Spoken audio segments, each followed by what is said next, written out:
Yunus müəllim, xoş gördük Yunus müəllim. Öz təşəkkürümüzü bildiririk sizdə. Varsınız. Buyurun Yunus müəllim. Siz İran-İsrail indi savaşını necə dəyərləndirirsiniz? Nə görürsünüz? Son olaylar və bu savaşın sonu əgər belə getsə hara gedir?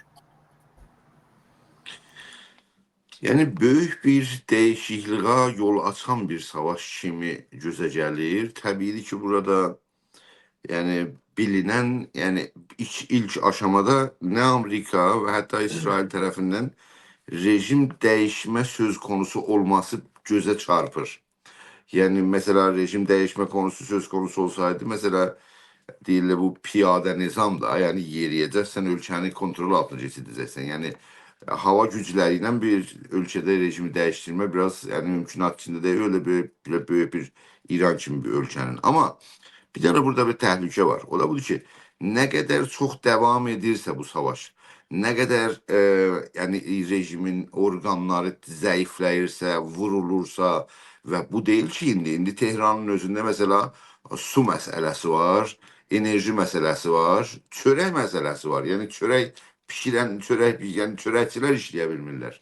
Bu vasitə ilə mühacirət məsələsi də meydana gəlib. Yəni bir kaos meydana gələcək. O kaos istər-istəməz sistemin bir zəif durumda. O qədər, yəni savaş nə qədər devam edirsə, ələlxüsus bugün o Trump'ın o təhdidi ilə ki, Tehran təxliyə olsun, boşalsın filan.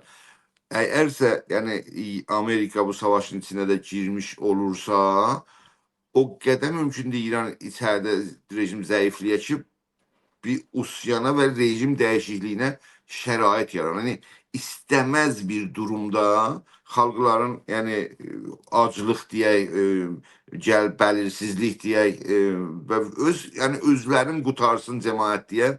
Mesela mümkündür dövləti orqanları kontrol altına geçməli söz. Əlbəttə indi tez daha bu. Amma bunun nişanələrin bu gündən görmək olur. Çünki kaos çox böyük bir fəlakətə çevrilə bilər İranda. İndi bugün asarı Tehranda görülməkdədir, amma başqa şəhərlərdə də əgərsə geniş vasitədə devam edirsə, belə bir kaos İranda rejim dəyişməsinə, yəni içəridən rejim dəyişməsinə şərait yaradır. Burada bir dənə bir problem də vardı. Macron o son günlərdə bir şey eləmişdi, bir izharı əqidə eləmişdi ki, İran'la başqa dövlətlər, bir dənə yəni başqa ölkələrdə dövlət dəyişməsinlər. Bu düzgün çıxmaz filan. Bu sözün də arxasında şeyin, Əfqanistanın, Əraqın, Suriye'nin təcrübəsi vardır. Yəni bir ölkədə siyasi otorite yoxsa rejim dəyişilir, orada kaos meydana gələcək, iç savaş meydana gələcək. Balaca qruplar bir-birinin canına düşəcək öz otoritəsini emal etmək üçün.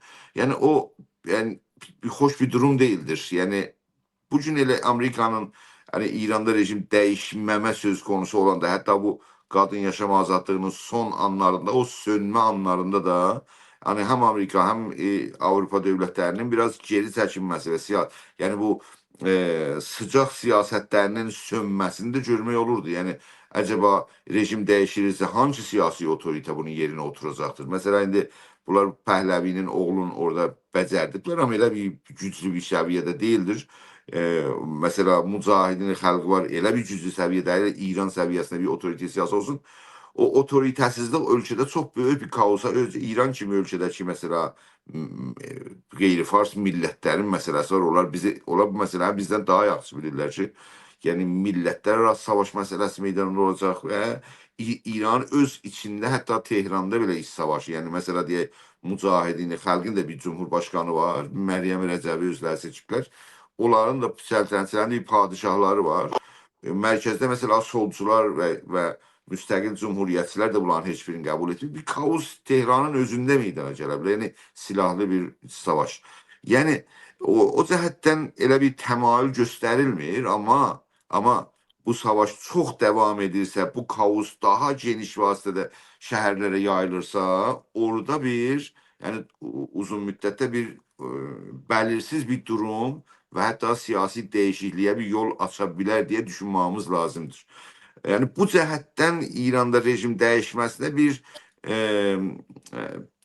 zəminə, bir şərait var, amma zəifdir, amma çox sürətlə də güclənə bilər. Çünki əgərsə bu savaş devam edirsə, bu kaos, bu vəziyyətdə insan normal həyatını devam edə bilmirsə, bəlkə orada bir işlər ola bilər.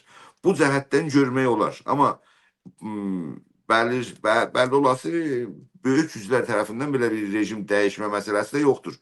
Bir də bu sistemin məsələsində var. Yəni indi Xamneyi niyə Xamneyini vurmadılar, acaba vuranmadılar filan. Belə bir model içində burada işləndi bu yəni Tehrana hücumdu zaten.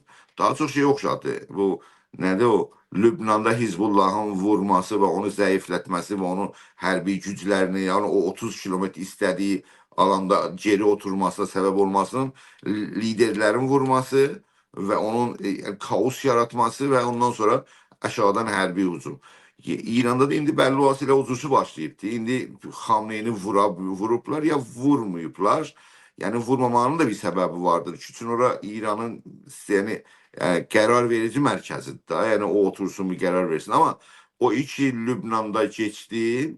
Baş o Nəsrullahı vurdular. Amma ondan sonra ikinci lider gəldi. O ikinci lideri də vurdular. Üçüncü liderin nə qədər otoritəsi var təşkilatın içində?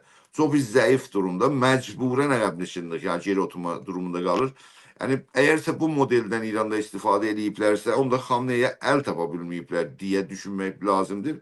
Bəlkə də analiz budur ki, yox. Bu vurulsa bəlkə yəni yeni bir siyasi mərkəz qurulma və oranın qərar vermə mümkün olmasın deyə onu indidən saxlayıblar, yəni hələ ayaq üstə.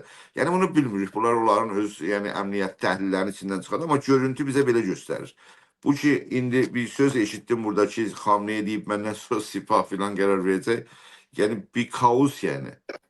Çox böyük bir kaos. Çünki Sipahın özü yəni özü bir siyasi, ekonomik, nizami bir quruluşdur. Çox belə güclü və çox təzadlı bir quruluşdur. Yəni onların rəhbərləri hətta bir-birinin yəni başın əzmə durumunda bir quruluşdur. Elə bir şey deyil ki, yəni başqa yəni lider olmayınca, o məzhəbi lider olmayınca ora yəni o orqan, o təşkilat elə bilər ayaq üstə qalsın.